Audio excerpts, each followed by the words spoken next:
तो मूवी की शुरुआत होती है इराक के एक मैदानी जंग से, जहां अभी अभी अमेरिका और इराक की लड़ाई खत्म हुई थी। लेकिन तब भी अमेरिका ने अपने दो स्नाइपर्स मैथ्यू और आइजैक को उनकी पाइपलाइन का ध्यान रखने भेज दिया। आइजैक और मैथ्यू ने वहां जाकर देखा कि किसी ने पाइपलाइंस के वर्कर को पहले ही मार दिया था। इसलिए ये दोनों घात लगाए बैठे थे कि जैसे ही वो मारने वाले लोग यहाँ वापिस आएंगे, ये दोनों उन्हें उड़ाकर वापस अपने बेस पर चले जाएंगे।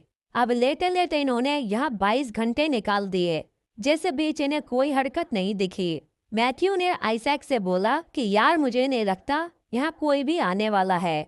आइजैक उसको समझाने लगा कि अभी रुक जाओ, हो सकता है यहाँ कोई प्रो प्लेयर जैसे जुआ छुप कर बैठा हो। पर गर्मी के मारे मैथ्यू की हिम्मत ने अब जवाब दे दिया था, इसलिए वो वहां से खड़ा हो गया। तब आइजैक उससे बोला, क्या कर रहे हो? मैथ्यू ने जवाब दिया, गर्मी के मारे मेरे, समझ रहे हो ना। ये कहकर वो पाइपलाइन की तरफ चल दिया। आइजैक अपना पूरा फोकस मैथ्यू पर रखते हुए उससे रेडियो पर बात भी कर रहा था। खैर मैथ्यू सब चेक करते हुए पाइपलाइन की तरफ पहुंचा, जहां पहले तो उसे सब चंगा सी लग रहा था। लेकिन तभी उसने नोटिस किया कि जितने भी लोग यहाँ मरे हैं, सबको ही किसी ने हेडशॉट मारा है, जिससे वो समझ गया कि कोई बंदा पबजी की तरह AWM लेके बैठा है। यही बात उसने आइजैक को भी बताई, लेकिन इस वक्त आइजैक का स्कोप ठीक से काम नहीं कर रहा था। तब मैथ्यू उससे बोला कि तुम्हें क्या जरूरत थी डीन का स्कोप लेके आने की? अब दोस्तों ये डीन कौन है हमें आगे पता चलेगा। बैक टू स्टोरी, मैथ्यू भाई साहब ने सब नोटिस किया ही था कि तभी उसकी टांगों में किसी ने गोली मारी, जिसे सुनते ही आइजैक तेजी से उसकी तरफ भागने लगा। तेजी के साथ साथ उसने जिगजैग फॉर्म में भागने की कोशिश करी ताकि स्नाइपर उसे शूट ना कर पाए, लेकिन उसकी नाकामयाब कोशिश की वजह से स्नाइपर ने उसके भी पैर में शूट कर दिया, जिसके बाद वो जैसे तैसे इस ईंटों की दीवार के पीछे आ गया।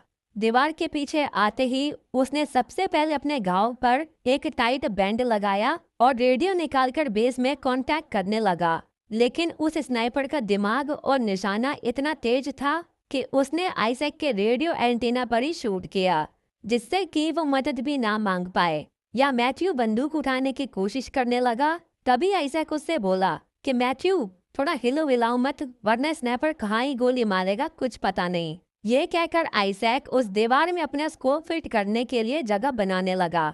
जैसे तैसे उसने खोल बनाया और अपना स्कोप फिट कर दिया। यही बात उसने मैथ्यू को बताई, लेकिन अब मैथ्यू कोई जवाब नहीं दे रहा था। आइजैक को लगा कि उसका दोस्त अब नहीं रहा। फिर भी खुद को संभालते हुए उसने अपने घुटने से वो गोली निकाल दी, लेकिन उस गोली को निकालने का दर्द इतना था कि आइजैक वहीं बेहोश हो गया। थोड़ी देर बाद उसके रेडियो पर कुछ हलचल होने लगी, जिससे आइजैक की आंख भी खुल गई। उसे लगा कि उसके बेस वाले उससे कांटेक्ट करने की कोशिश कर रहे हैं, इसलिए उसने अपने बेस से मदद मांगनी शुरू कर दी।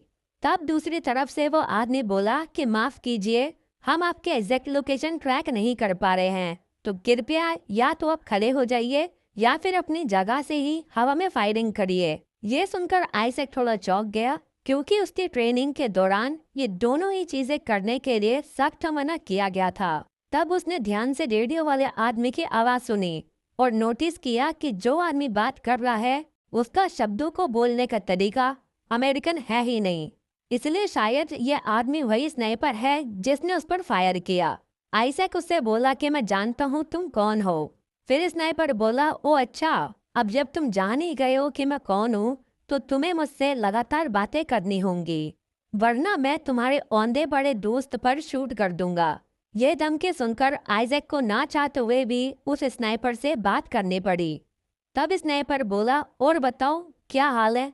लेकिन आइजैक ठहरा मल्टी टैलेंटेड बंदा, इसलिए वो बात करते हुए अपने स्कोप की मदद से वहाँ एक नक्शा तैयार करने लगा ताकि वो उस स्नाइपर की पोजीशन का पता लगा सके। तभी उसने स्नाइपर से पूछा कि तुम कौन हो? स्नाइपर बोला, मैं तो बस एक आम आदमी हूँ। फिर आइजैक ने जवाब दिया कि तुम आम आदमी नहीं बल्कि एक आतंकवादी हो, जिसने अपने ही देश की पाइपलाइन बना रहे लोगों को मार दिया। स्नाइपर बोला, मैं और आतंकवादी? अरे तुम खुद को देखो ना, खुद दूसरों की जमीन पर हथियार लेके आए हो और उन्हीं लोगों को आतंकवादी कह रहे हो। खैर छोड़ो, अब अपने घर के बारे में बताओ। ये सुनकर आइजक को गुस्सा आया कि घर वालों पर नहीं जाना भाई। उसका गुस्सा देखकर स्नाइपर बोला कि अगर तुम्हें ज्यादा ही गुस्सा आ रहा हो तो मैं मैथ्यू को मार के शांत कर देता हूँ। तब आइजैक चौंक गया कि इसको मैथ्यू का नाम कैसे पता। फिर हमें पता चला कि वो स्नाइपर मैथ्यू और आइजैक दोनों पर पिछले 24 घंटे से नजर गड़ाकर बैठा था और उसे उनकी रेडियो फ्रिक्वेंसी भी पता थी। इन दोनों की बातों के बीच आइजैक ने अपनी पानी की बोतल निकाली और देखा कि स्नाइपर ने उस बोतल पर भी शूट कर दिया था। स्नाइपर का इतना तगड़ा निशाना देखकर आइजैक की पैंट भी फट गई और सच में फटी है, देख लो चाहे। खैर, अब उस स्नाइपर ने आइजैक के सारे रास्ते बंद कर दिए थे, लेकिन तब भी आइजैक ने हिम्मत नहीं हारी। उसने अपना सारा गुनाह भाप करके पता लगा ही लिया कि वो स्नाइपर इस कूड़े के ढेर के पीछे है और इतनी देर तक कूड़े में घुसे रहना, ये काम कोई आम स्नाइपर नहीं बल्कि जुबा ही कर सकता है। उसने स्नाइपर से पूछा कि क्या तुम जुबा हो, लेकिन स्नाइपर ने जुबा होते हुए भी मना कर दिया। फिर आइजैक बोला कि तुम्हें ऐसी ट्रेनिंग बस यूएस आर्मी ही दे सकती है, इसलिए शायद तुमने यूएस आर्मी से ट्रेनिंग ली और अब तुम उनके ही खिलाफ लड़ रहे हो। लेकिन इस बात के लिए भी जुबा ने मना कर दिया और बोला कि अगर तुम अमेरिकन को लगता है कि ये युद्ध खत्म हो गया तब तुम इराक में क्या कर रहे हो। आइजैक की हालत बहुत खराब हो रही थी, इसलिए वो स्नाइपर के किसी भी सवाल का जवाब देने की हालत में नहीं था। तब स्नाइपर उससे बोला कि अगर तुम मर गए तो मैं तुम्हारी जबान काटूंगा, ये करूंगा, वो करूंगा।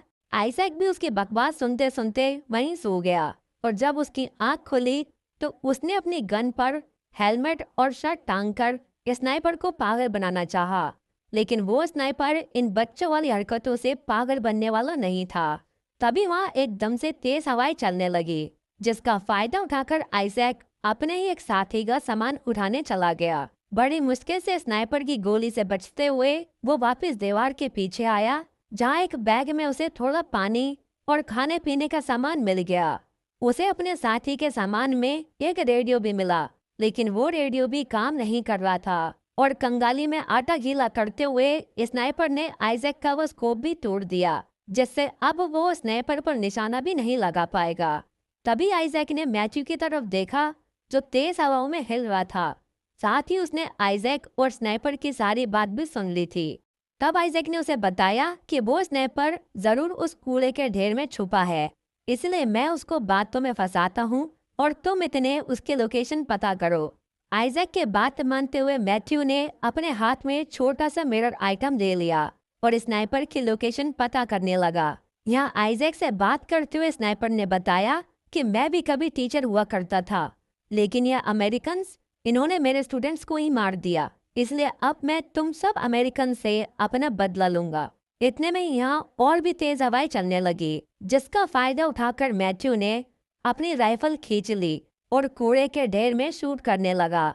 लेकिन तभी स्नाइपर ने मैथ्यू के कंधे पर गोली चला दी। अब घायल मैथ्यू जैसे तैसे आइजैक के पास आने लगा, पर स्नाइपर ने एक और गोली चलाकर मैथ्यू का चैप्टर क्लोज कर दिया। अपने दोस्त को मरता देख आइजैक और भी ज्यादा टूटकर घर जाने की जिद करने लगा। तब स्नाइपर बोला कि जब तक तुम मुझे अपनी कहानी बताते रहोगे तब तक तुम्हारी सांसें भी चलती रहेंगी। फिर आइजैक ने उसे अपनी बहुत बड़ी बात बताई कि मैंने ही अपने साथी डीन को मारा था। असल में दुश्मन पर शूट करते हुए मेरा निशाना चूक गया और वो गोली डीन के एड्रेस पर चली गई, पर उसने सबसे झूठ बोला कि डीन को उसने नहीं बल्कि दुश्मन सैनिकों ने मारा था। ये बात उसने आज तक किसी को नहीं बताई, लेकिन धीरे धीरे ये गम उसको अंदर से खोखला कर रहा था। यही बात करते करते आइजैक का 100% दिमाग चलने लगा। उसने दूसरे साथी के रेडियो एंटीना को अपने रेडियो एंटीना से बदल लिया, जिसके बाद उसका बेस से कांटेक्ट तो हुआ, लेकिन रेडियो खराब होने की वजह से बेस वाले आइजैक का मैसेज नहीं सुन पाए। तब आइजैक समझ गया कि जितने भी वर्कर यहाँ काम कर रहे थे असल में उन्होंने कभी मदद मांगी ही नहीं। ये तो बस उस स्नाइपर की चाल थी, जिसमें स्नाइपर खुद अमेरिकन सोल्जर बनकर हेल्प मंगवाता और फिर उन अमेरिकन सोल्जर्स को मार देता। इतनी ज्यादा गहरी बातें सोचते हुए आइजैक भी गहरी नींद में सो गया। थोड़ी देर बाद जब उसकी आंख खुली तब उसने देखा कि उसके आसपास कोई भी हलचल नहीं हो रही, साथ ही वो स्नाइपर भी कुछ जवाब नहीं दे रहा था। आइजैक को लगा शायद वो स्नाइपर भी बक करते सो गया होगा, इसलिए उसने एक लंगड़ बनाकर मैथ्यू की राइफल को अपने पास खींच लिया। जिसके बाद राइफल सेट करके उसने कचरे के ढेर पर अपना निशाना सेट किया। तभी उसने देखा कि उसकी तरफ कुछ हेलीकॉप्टर आ रहे हैं और वो समझ गया कि ये सारे लोग बेस से उसकी मदद के लिए ही आए हैं। इसलिए हेलीकॉप्टर्स को सिग्नल देने के लिए उसने अपनी दीवार गिरा दी। तभी यह स्नाइपर भी अपना निशाना लगाकर बैठा था। उसने आइजैक पर शूट किया और आइजैक ने भी उस पर शूट किया, लेकिन फिर स्नाइपर की तरफ से कोई जवाबी फायरिंग नहीं हुई, जिससे आइजैक को लगा कि उसने स्नाइपर का खेल खत्म कर दिया। तभी बेस से आए सोल्जर्स भी वहां पहुंच गए और तेराफाड़ी में आइजैक को स्ट्रेचर पर लेटाकर हेलीकॉप्टर से ले जाने लगे। लेकिन उन्हें नहीं पता था कि स्नाइपर अभी भी जिंदा है। इसलिए जैसे ही हेलीकॉप्टर ने टेक ऑफ किया, स्नाइपर ने हेलीकॉप्टर पर शूट कर करके उसकी इमरजेंसी लैंडिंग करा दी और इस इमरजेंसी लैंडिंग में आइजैक और उसके साथी सब मारे गए। तब स्नाइपर ने उन अमेरिकन्स का नाम यूज करके फिर से हेडक्वार्टर से मदद बुलाई।